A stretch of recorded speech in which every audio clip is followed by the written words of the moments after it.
I'm a nobody from nowhere that ain't never done nothing. That's what I am.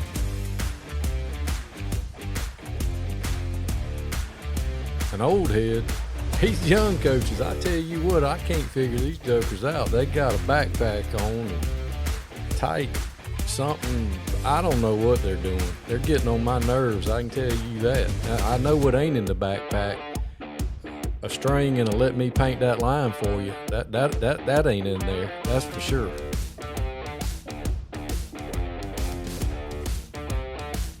I had a kid the other day. He said, "Hey, Coach, didn't Christopher Columbus write the Pledge of Allegiance?" I said, "He sure did. He also played quarterback for the 1985 Chicago Bears." He said, "Bet." That happened. Sun Coaches, Season 6, where coaches come and tell their stories. Some of them are funny. Some of them is going to help you in your coaching journey. Not everybody has a funny story, but everybody has a story. Hope you enjoy Sun Coaches, brought to you by Titan Sensor.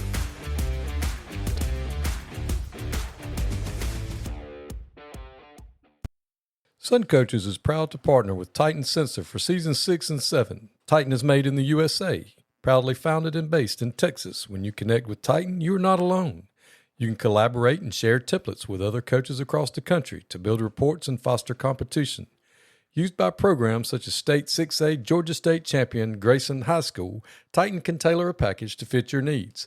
The eye in the sky never lies. Improve your team's performance with Titan. Welcome to Sun Coaches Podcast, Season 6, and today I'm joined by the head coach at North Murray High School, Coach Preston Poag. Thanks for being on with me. Hey, thanks for having me. Well, Coach, where did you grow up and go to high school? Well, I'm from North Georgia, and I went to high school at Dalton High and played for Bill Chappell and won a bunch of games. Got to play for a legend. Yeah, played for a legend and a guy that I've stayed in touch with. He passed away a year ago, but a guy that really taught me a lot of stuff. So when you were in high school, did you just play football or did you play other sports? No, I played football and baseball. I'm a big baseball guy too. I love baseball, and actually, when I went to school, in college, I played both sports. But played both and played for some really good coaches. So where did you get to go play college ball at? So I played at NC State. I played for Dick Sheridan. Dick Sheridan was a legend at Furman and won a lot of. I think he won one or two national championships with Furman and won AA. When he moved to get the job at NC State, he called me. He called me about the time he got it, and I'd always gone to his quarterback camps and stayed in touch. But he didn't really recruit me. He knew I was going to be a D1 player, but when he went there, it just sort of worked out. And I didn't think I was going to go to NC State. I thought I was going to go to Georgia Tech or Clemson, and went in for official visit, and I remember my mom asking me, looking at me and saying, "You gonna come here, aren't you?" And I said, "I think so." And I played for Ray Tanner in baseball, which, man, Ray's a great dude. Ray's AD at South Carolina now, but he ended up going from NC State to South Carolina and won a national championship, one or two national championships in South Carolina being the coach. But two really good guys that they also taught me a lot, not just about the X's and O's and how to execute on baseball, stuff like that. They just taught me, they were very strict and disciplined, and their teams were teams, no me guys, and it was all about the team. I've got an uncle. He's passed away now, but in my cousin, she went to Meredith, and and her husband graduated from NC State with a degree in poultry science, and I actually went to High Point and went to Wake Forest, Bowman Gray. And I remember working at camp one summer, and you won't like. I didn't really like the little poem either, but you know how those people up there, you got to declare. In North Carolina, and this little girl, she was like 8 years old, and we were making these bead necklaces, and she made hers in blue and white, Carolina blue, and I asked her, I said, whatever her name was. Why did you make yours like in those colors? She said, Duke is puke and Wake is fake. The team I hate is NC State. I love the Tar Heels. I love the Tar Heels, and God does too. That's why he painted the sky Carolina blue. And I've never forgotten it. And I was like, pretty good. I was like, good Lord, y'all are, yeah, I mean, granted, all, all four schools are like right there. Oh, yeah. And it's just, and I went up there. My first head coaching job ever was at Northmore High School right outside of Greensboro. And I went to NC State's spring practice when Coach Amato was there. Oh, yeah. And went up there to the campus, the Wolf Pack. So you were part of the Wolf Pack. Yeah, man, some good experiences in both sports. And how phenomenal is that you were a Division I athlete in two sports? That's insane. That just doesn't happen very often. Yeah, I was blessed. I mean, I was just blessed to be freakishly athletic and play. Well, not just that, but just to be blessed to have opportunity, but playing for really good guys. I mean, that was good. And you talk about Carolina. We had Carolina. My wife graduated from state too, and you know how all these people do. And I'm an SEC guy. I'm pulling for all the SEC schools and blah blah blah. And they'll say that about the ACC, but my wife's like, we'll never pull for Carolina. So, but Carolina versus the devil. It'd be close. Yeah. I'll tell you a cool story. We played my 5 years there. I was very sure my first year, but we beat Carolina 4 out of 5 years. The only year they beat us was I roomed with the center. Ended up being a really good player, all ACC, great guy, a great player. But he was a younger player then, but he was a snapper. And the only way they beat us, he snapped it over the punter's head, and our punter slipped in the end zone, and they beat us by 3 points. Oh no! At the end of the game. Yeah, that's the only time I've never seen a locker room with so many media people as around the long snapper. Crazy, man! I felt so bad for him, but he ended up being a really good player. I think it's only bad snap, but that's the only time they beat us. We had some really good games. Well, when you went off to school, did you know you were going to teach and coach, or did that develop over time, or did you go to school? I mean, you probably had aspirations of playing in one of the leagues. So, yeah, how did all of that work out? I really thought I was going to have opportunities to play baseball. I really did after college, but my arm killed me. I was the number 2 starter for a couple of years, and going into my senior year, I got injured at the end of football season. I had surgery on my ankle. But I end up being a middle reliever, started the year, and ended up starting back, as the season went on. But man, I had so much arm trouble. I mean, I was not throwing near as hard, and so it's just one of those things. But a lot of good stuff. I tell you, I think about the football aspect compared to the baseball. Football, you travel first class and stay in the nicest places, fly everywhere, this and that. But baseball, we took the bus, but we stayed in nice places, but it was a total different deal. But, man, I had awesome time with the baseball stuff, too. I mean, you really get to know your teammates and, traveling all over the place. And it was good. So what did you major in? Business. I didn't know exactly what I wanted to do. I thought about coaching. I really wasn't sure going into my senior year. I didn't know if Dalton's a big carpet manufacturing place with Shaw and Mohawk, and I didn't know if I was going to get in sales with that. I didn't know. I knew I'm very competitive and I'm passionate about football and baseball, and I didn't know. But after I got through playing, I met with Coach Sheridan, and that was just telling me to stay. So I stayed as a GA for a couple of years, and the first thing he did to me is he called me in there and said, you played offense, you know all about the offense, you played quarterback and this or that. He said, we're putting you with linebackers. You're going to help with the linebackers. You talking about, I played with all those guys, so a quarterback's going over and coach linebackers. But it taught me a lot, man. Buddy Green was a defensive coordinator, man. He taught me a lot from a defensive standpoint. And, Buddy ended up being a coordinator at Navy for many years. He's retired now, but he's the head coach at UTC. He did a lot of different things, but just being on that side of the ball was. I'm glad he did that because, like I said, I knew all the. I mean, I played under all that stuff. I knew all the offensive stuff, but to put me over there really taught me and helped me be a better head coach too. Yeah, but all the old heads, when we were coming up, when you go to coaching clinics, if you coached one side of the ball, they'd make you go sit in the opposite side, you know, to listen and learn, to make you do that. And I think that's real important because sometimes you get stuck, you know. I think it's real important, especially if you have aspirations of being a head coach. You really need to understand both sides and the special teams aspects of it. No doubt. Because in order for you to know how things work, you know, because there's a lot of times like, you know, we'll sit out there and, I mean, it happened to me today. We're sitting there and we were in an unbalanced look or something and we don't know how they're going to line up to it.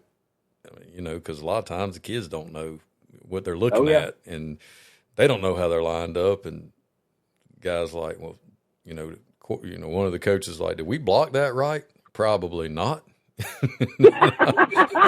And I'm like, he's like, well, shouldn't we do it this way? And I'm like, well, I don't know. I can't tell them because we don't know how they're going to line up.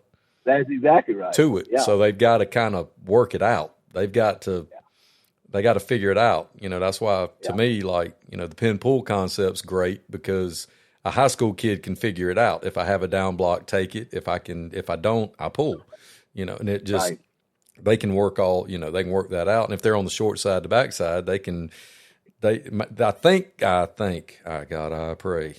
I think they understand that if I've got the double team, we're off to the -1. And, you know, if they can work that part out, you know, now if we can just get our quarterback to understand what a right box looks like to the lineman, you know. And then I told him today, I said, hey, we call it straighten it, where we just, it comes a board drill, just turns into zone. I'm like, look, if all else fails, just straight it. Just cat block it. Get after it. Just get after it. Yeah, just cat block it. And if you can, if y'all can take a double team, turn it into a double team, and just go so we can run a play. You know, because I showed them today on film, like we had power called, and it just they mugged us up front with the odd front, and I got a kid this huge, a freshman, and we were running power, and he was the puller. And the linebacker standing right over him, and the quarterback didn't alert us, and the center didn't see it, so we didn't back it.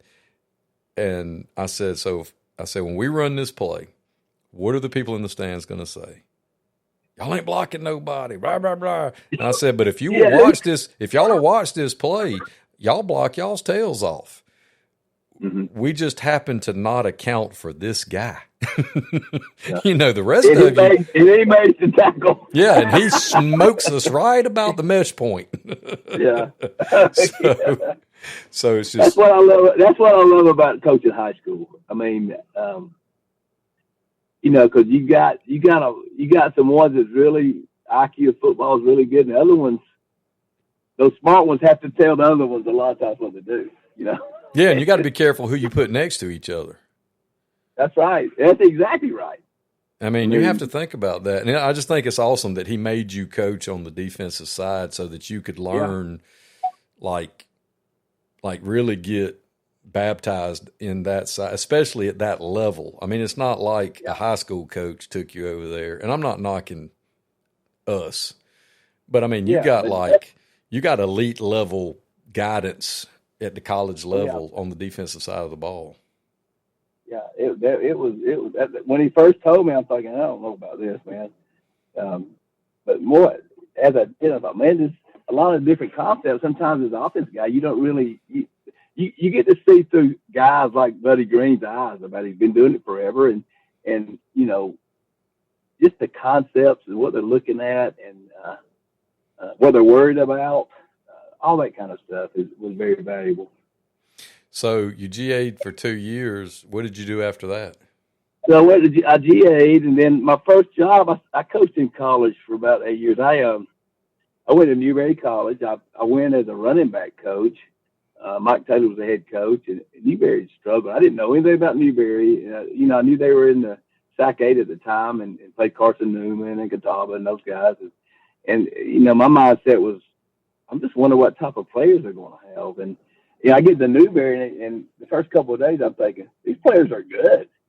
You know, they might not have been as tall or you know, as fast, but we had some really good players. And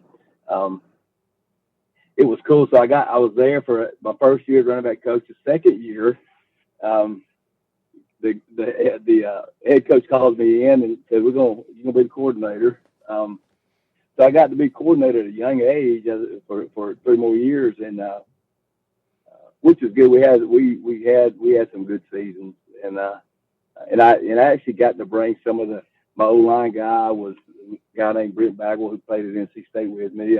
Todd Barnes was a running back at NC State. Was there. I brought him in to be the running back coach. So a lot of good coaches and a lot of good guys that I knew and could trust them, and we had a lot of good times.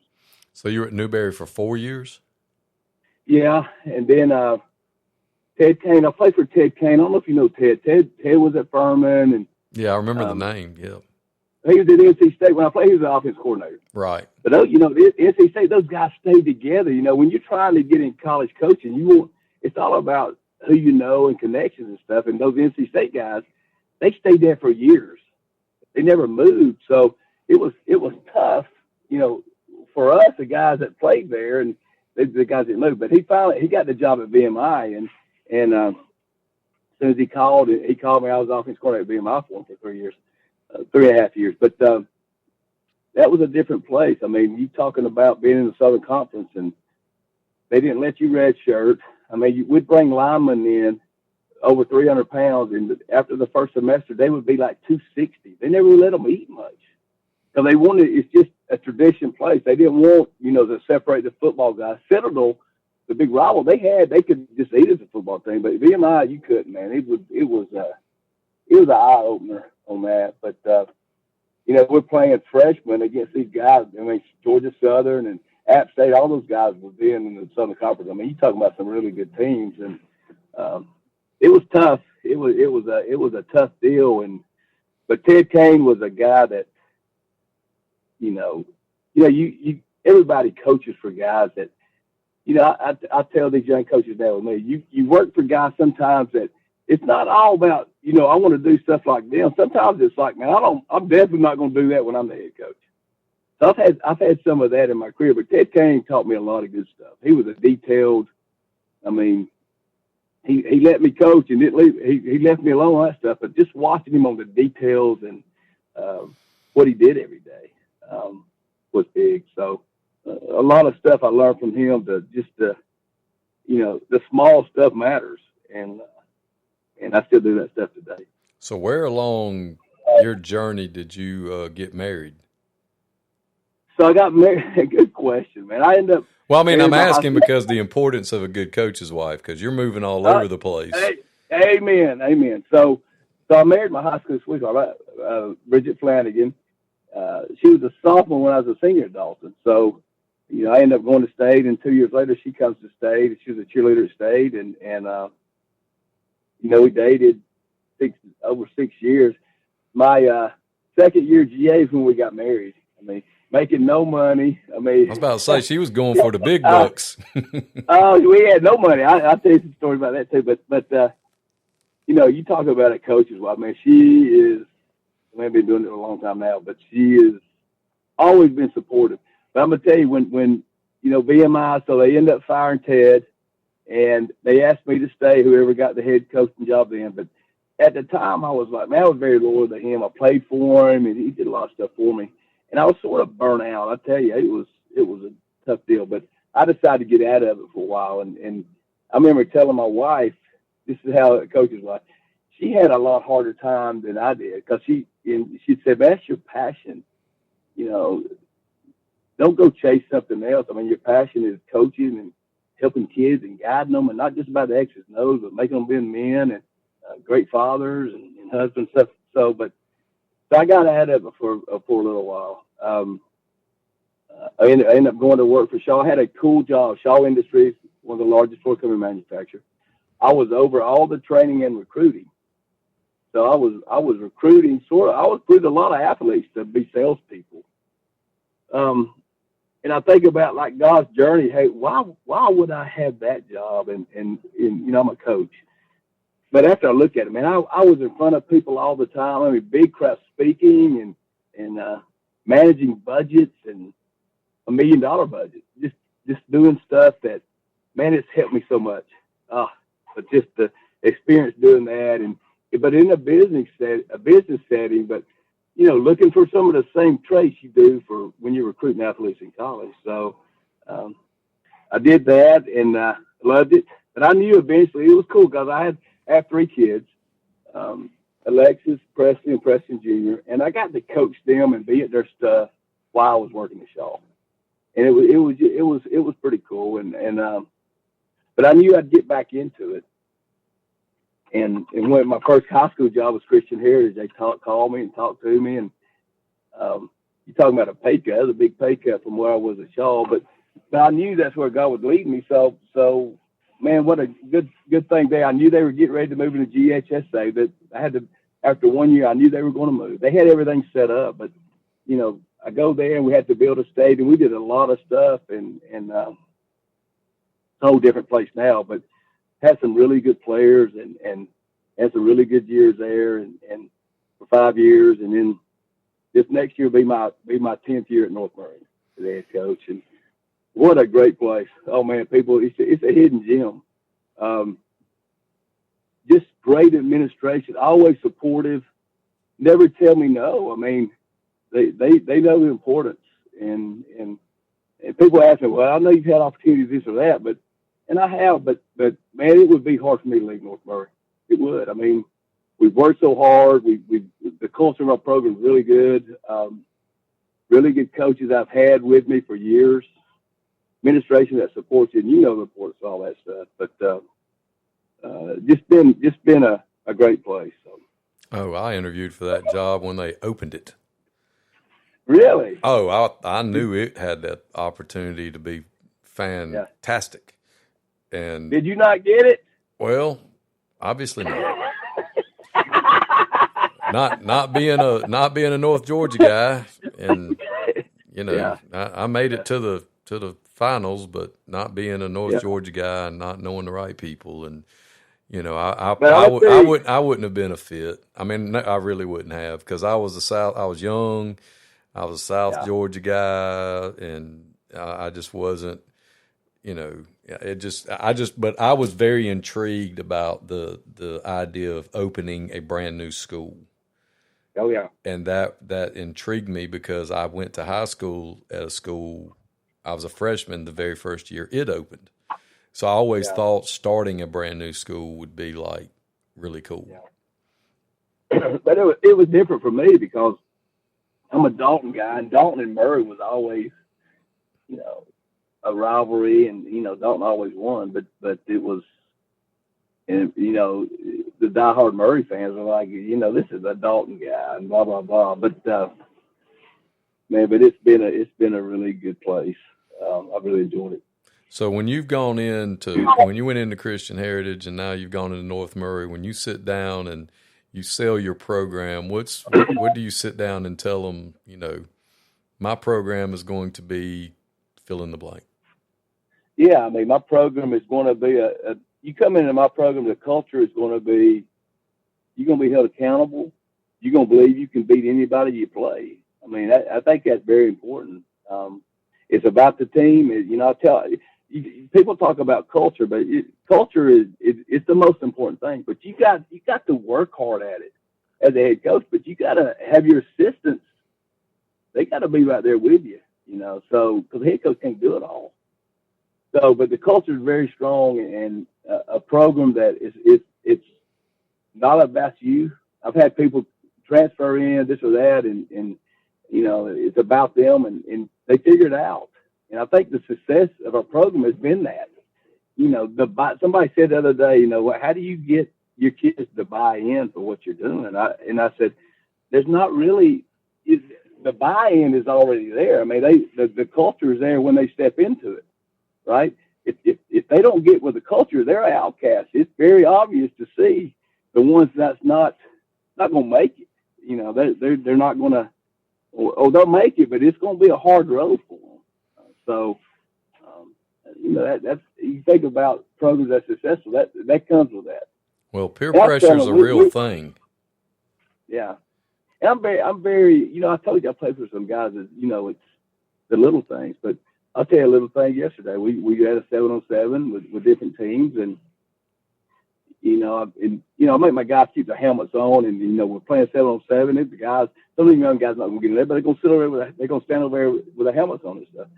And I told them afterward, I said, I want y'all, after one of the games, I said, I want y'all to watch the other sideline.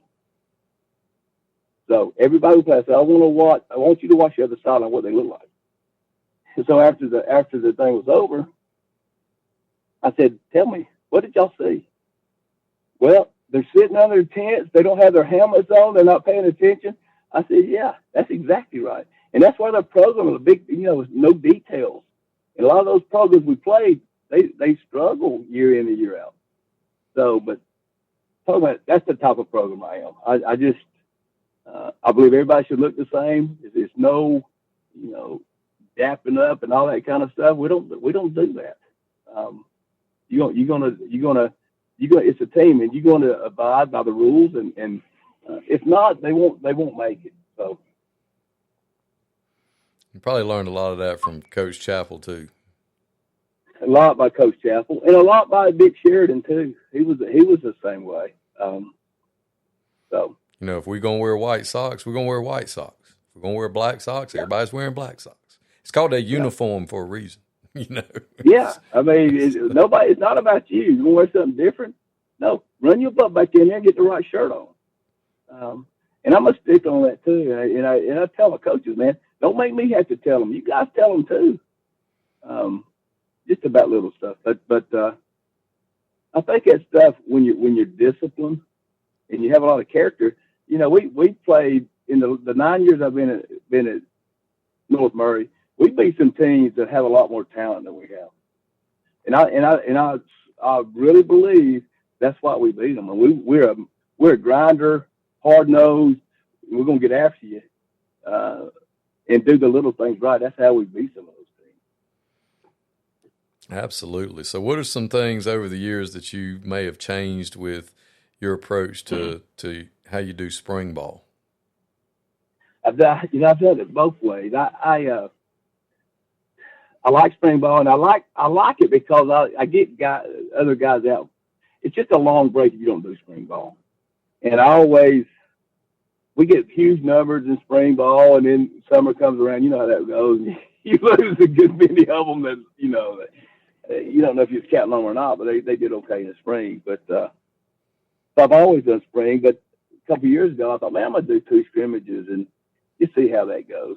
And I just felt rushed. I mean, time you start practice and you're in game mode, and you play the 2 scrimmages, and then the next week you play your first game. So I don't like being rushed. I like the spring ball. I like just having 1 scrimmage in spring and 1 in the fall, and it gives me a little bit more time to prepare. I'm not in game week mode as soon as I start. So yeah, the calendar kind of doesn't lend itself to us having much time when you get back from the dead week.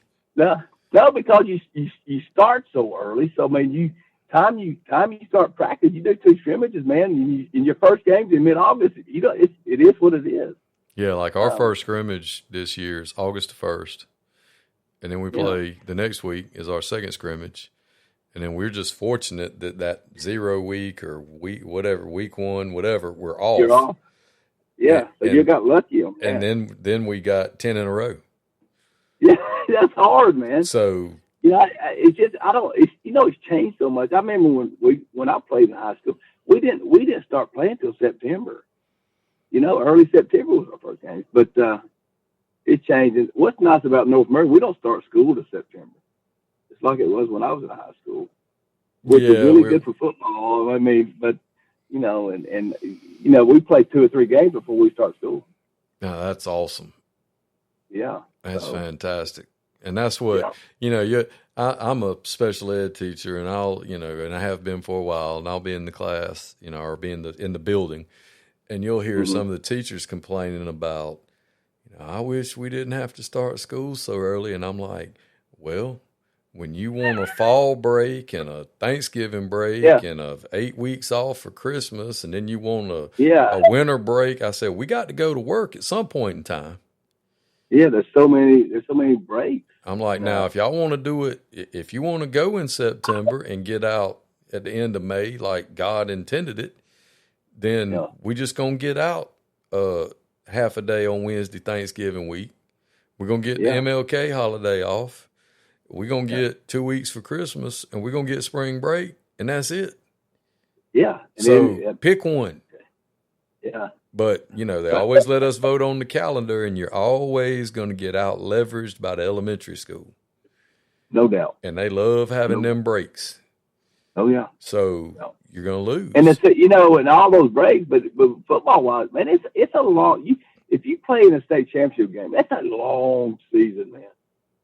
Oh, ain't no doubt. You know what? I mean, it's crazy. You got 2 dead weeks. You start August the 1st as your first scrimmage. You got 2 dead weeks, and then you're playing till December or whenever they dictate that we can have the facility. You know, right. So I mean, you're playing for a long, long, long time, and the 2 dead weeks is a problem, in my opinion. And you know, we talked about it off air. You know, me being an old guy screaming at the clouds. You know, if you want to back the season up, there's ways they can do it. But I don't know that they're going to do it. But then I don't think they're going to do it. No, it's never going to happen. And it's good. That's what makes June so. That's what makes everybody run around crazy in June, and you're stroking out because so and so's not here this week, or so and so's at a OV, or you know, this kid had basketball, or he had baseball. That's exactly right. That's right. And they're not getting to go do other things, and we're having a stroke, and we're like, well. You know, the kids should be able to do other things. And in the old days, June was like, well, we're going to come in 3 days a week, and if y'all make it, great. And, you know, now after July the 4th, you got to be here. That's right. But now it's like, June, you got to be here. You know, it's just. You got to be here. And there's nothing wrong with it, but no, it's just changed. You know, some of the young guys, they do way too much. I mean, you know, they might go to 2 or 3 707 back to back days, and then, I mean, go to a paddy. I mean, it's just so close together. That's hard. I mean, that's a lot. You know, my thoughts on that. I can't afford to get somebody hurt. I mean, I do the 707, some of the paddy stuff, but I don't do a whole lot of it. Not like I don't do as much as I used to, but I like some of that stuff, and I love the rep aspect of it. And I love to compete, but sometimes that's too much. Too much, man. Well, how have you scheduled your summers? I've heard some people, you know, some people do the 4-day a week, and some people have played with the different variations of the 3-day a week. Have you altered that over the years, or have you? Yes, I've always been a 4 Monday through Thursday, June and July. I changed it the last couple of years. It's worked good. I mean, in June I go Monday, Tuesday, and Wednesday, and in July I go Monday through Thursday. So, but that's what I've done, and it's been good. I mean, of course, there's some Thursday we go 7-on-7 stuff, but for the most part it's Monday, Tuesday, and Wednesday in June. Yeah, I think that some of my buddies did that. And they said, "I'm telling you, Preston, you need to try. It's good." I mean, and I, you know, old school guys thinking, "Nah, man, 3 days. We probably need to at least go 4 days." And in June, but I tell you, it's worked well, and plus you give these guys a little bit of summer too. I mean, it allows you to have some summer, spend some time with your kids. That's exact. Amen. And your assistant coaches that have a summer too. I mean. Because once June gets here, I mean, it's on. But it allows the kids to have a summer, and your assistant coaches, and it allows me to have time too. But I'm gonna continue doing that. Yeah, the only question I would have, and I'd want to sit down with people to ask, and the only thing that scares me, especially with the modern child, is the retention. You know, when they leave you on Wednesday and come back on Monday. How much do you have to start over, and how much do they retain? Yeah, it's sort of like we talked talked about it earlier. Some retain it. It don't matter if you went 5 days, and some don't retain it. So I mean, you put them next to one of them smart ones. Yeah, yeah. We can't put those 2 dudes by each other. That's right. I don't know what to do. Or like I asked one the other day, baby, do you need me to make you a wristband? And he kind of acted offended. He was like, no. Oh, and I was like, well, I mean, I will. I mean, I'll do whatever I need to do to help you to know that when we run the ball to you, you block down. When we run it away from you, you cut him off or turn him out.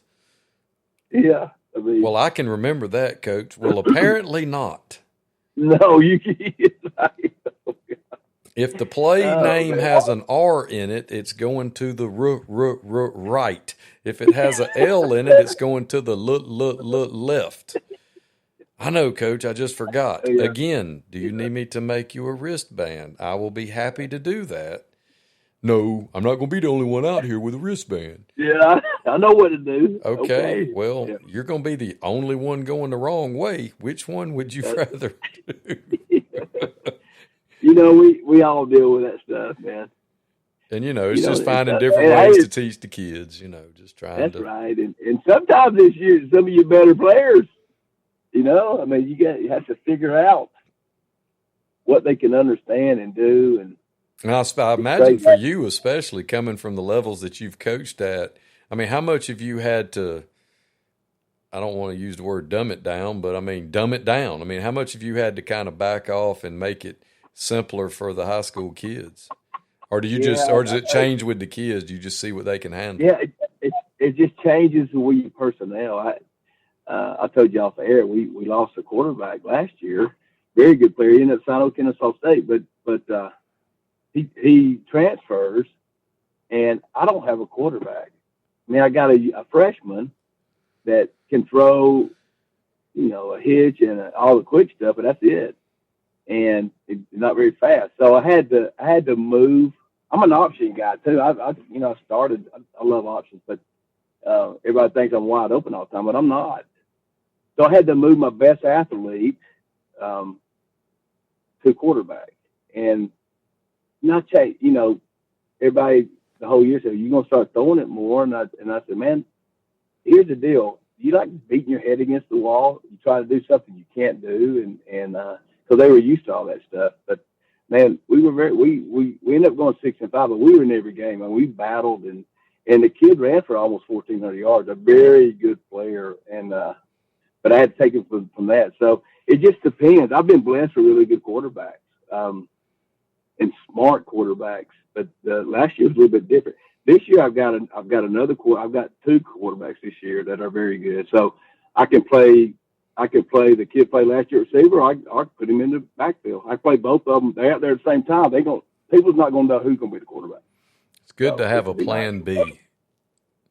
Yeah, I mean, last year we lost some close ones. He gets knocked out of one game, and I had to put another kid, sort of like a wildcat look, and you can only do so much stuff with that. But knowing you can't throw it. In another game, we went on a drive, and we're driving it down there to win the game, and it's 3rd down, and it ended up being 4th and 5. But on 3rd down, he gets knocked, he gets hurt, so I had to put the other kid in there for 4th down. It's crazy stuff. I mean, when that stuff happens, but this year, I've got 2 that's pretty good. So, but you just do, that I don't try to, we're definitely going to do this or do that, man. We're going to do what we can do. I mean, what's our personnel and get them in the right spots and let's go. So what does your region look like this year? We never Rock March beat us. It's been we had a good game last year, had the lead, and they come up and beat us. So Rock March won it many years in a row. But we played local schools like Ringgold and Lakeview and Color Creek, and but 2 outliers they've had in our region with Union County and North Cobb Christian, which is crazy. I mean, they're both are outliers of our region, but they appealed and got it, so they're in there with us too. So it's a very competitive region. So this is year 10. Year 10, yep. Year 10, decade. So what else is, so coming back in July, got OTAs, 7-on-7s, or just working on the work? A couple, but we usually we work on us. I mean, I'll do a couple in early July after the off dead week, and you know how July flies by, man. And then I told them today, I said, man, time we get back here and start going, man, we're going to be playing that first scrimmage for you know it. So, let me ask you this: since y'all start school so late, are y'all still able to do camp? Oh yeah. Or do y'all have to? I mean, because you know I know you can't really do the old school camp because the way the season is with contact and everything, the dates might not match up. But with y'all not actually having school, are y'all still able to kind of do something similar to the old school camp? Yeah. Oh yeah.